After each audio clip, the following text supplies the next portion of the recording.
नमस्कार। इस वीडियो में आपका स्वागत है। आज हम परमाणु संरचना के अंतर्गत बहुत ही महत्वपूर्ण बिंदु डी ब्रागली समीकरण जानेंगे। तो आइए जानते हैं डी ब्रागली समीकरण क्या है। तो किसी गतिमान कण की तरंगदैर्घ्य और उसके संवेग में संबंध बताने वाली समीकरण को डी ब्रागली समीकरण कहते हैं। दो महत्वपूर्ण बिंदु है, गतिमान कण की तरंगदैर्घ्य और संवेग के मध्य संबंध स्थापित करने वाले समीकरण को डी ब्रागली समीकरण कहते हैं। तो हम यहाँ पर लिख सकते हैं किसी गतिमान कण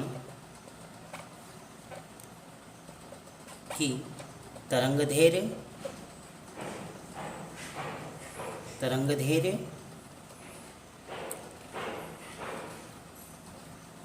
गतिमान कण की तरंगदैर्घ्य और संवेग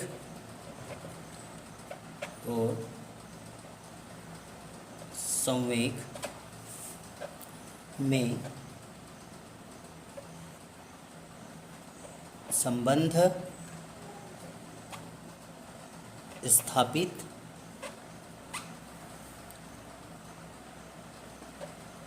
करने वाले समीकरण को डी ब्रागली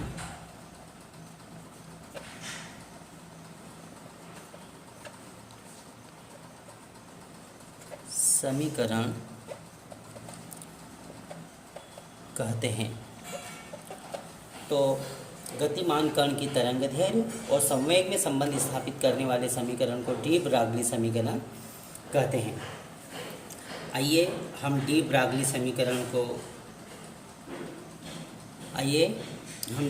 समीकरण की व्युत्पत्ति करें। तो यहाँ पर हमें डिंग डाल दें व्युत्पत्ति।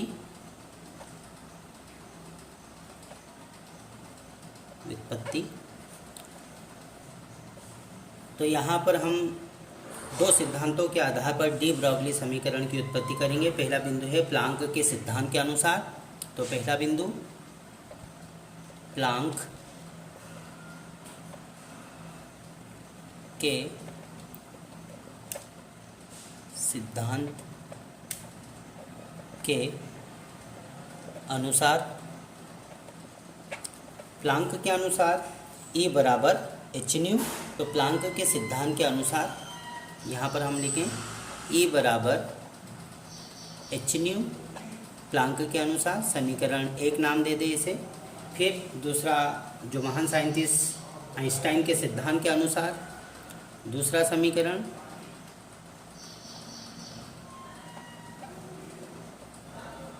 आइंस्टाइन के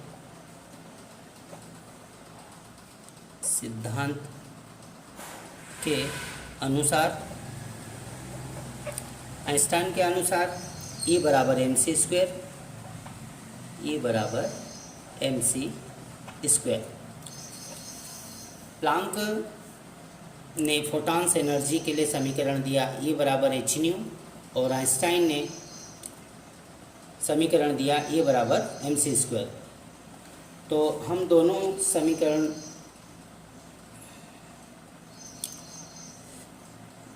अब हम प्लांक के सिद्धांत और आइंस्टाइन के सिद्धांत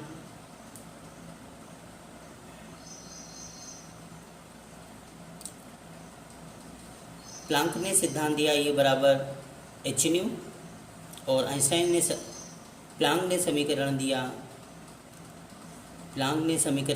E बराबर एच न्यू और आइंस्टाइन ने समीकरण दिया E बराबर mc स्क्वायर। हम अब दोनों समीकरणों की तुलना करेंगे। इसे समीकरण दो नाम दे दें। समीकरण एक व समीकरण दो के अनुसार की तुलना करने पर ऐसा कह सकते हैं हम समीकरण एक व दो की तुलना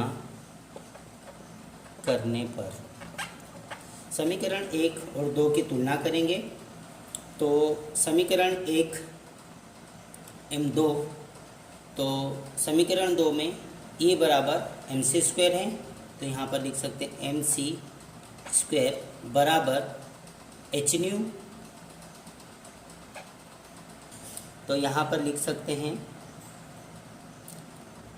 new equal to c upon lambda.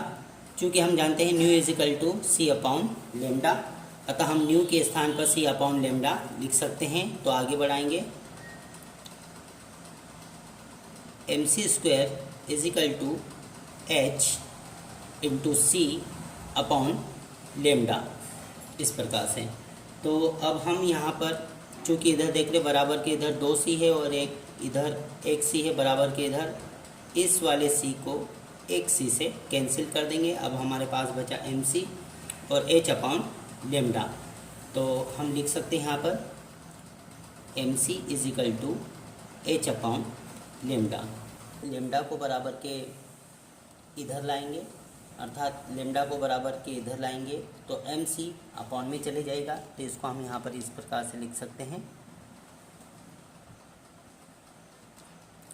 Lambda equal to h upon mc। इस प्रकार से हमारे पास समीकरण 3 प्राप्त हो गया। समीकरण 3 में m कण का द्रव्यमान है, c प्रकाश का वेग है, और इसके पूर्व में हमने जैसे E जाना था तो E कण की ऊर्जा और h प्लांक स्थिरांक, और पूर्व में समीकरण के रूप में हमने जाना था nu equal to c upon lambda, तो पूर्व में हमने जाना था nu equal to c upon lambda. तो न्यू यहाँ पर आवृत्ति है, न्यू आवृत्ति, लेमडा तरंगदैर्घ्य, E ऊर्जा, m कण का द्रव्यमान, c प्रकाश का वेग और h प्लांक स्थिरांक। अब हम आगे बढ़ते हैं। चूँकि जो गतिमान कण है उसका व्यवहार तरंग जैसे भी है, तो हम c को v से प्रतिस्थापित कर सकते हैं। तो यहाँ पर लिख सकते हैं चूँकि कण की प्रकृति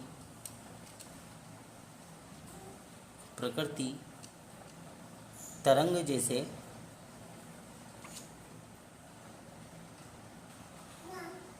है, अतः c को v से प्रतिस्थापित करने पर, c को v से प्रतिस्थापित कर देंगे तो क्या लिख सकते हैं lambda equal to h upon mv। हमने c को v से प्रतिस्थापित कर दिया। ये जो समीकरण है इसे ही डी ब्रागली समीकरण कहते हैं। तो लिख सकते हैं इसे डी ब्रागली समीकरण कहते हैं। धन्यवाद।